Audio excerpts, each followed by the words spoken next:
ঘড়ির কাঁটায় দুপুরে 1টা নাগাদ বাজে। রাস্তার অবস্থা খুব খারাপ, দেখতেই পাচ্ছ।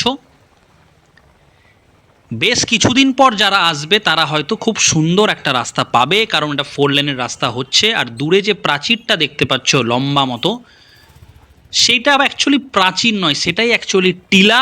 সেটাই অ্যাকচুয়ালি মতিঝর্ণা ওয়াটারফলসের একটা অংশ।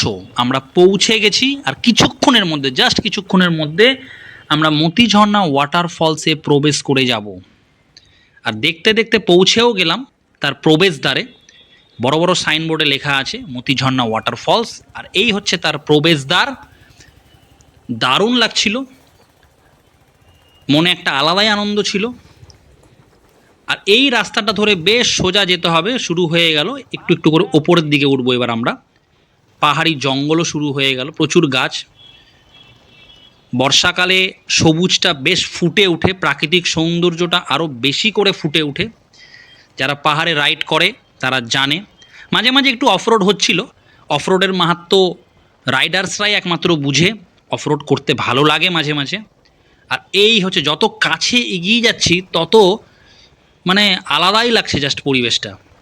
দারুণ লাগছে। একটু একটু করে উপরের দিকে উঠছি এবার। চলো নেক্সট ভ্লগে আরও সুন্দর জিনিস নিয়ে আসছি আমি।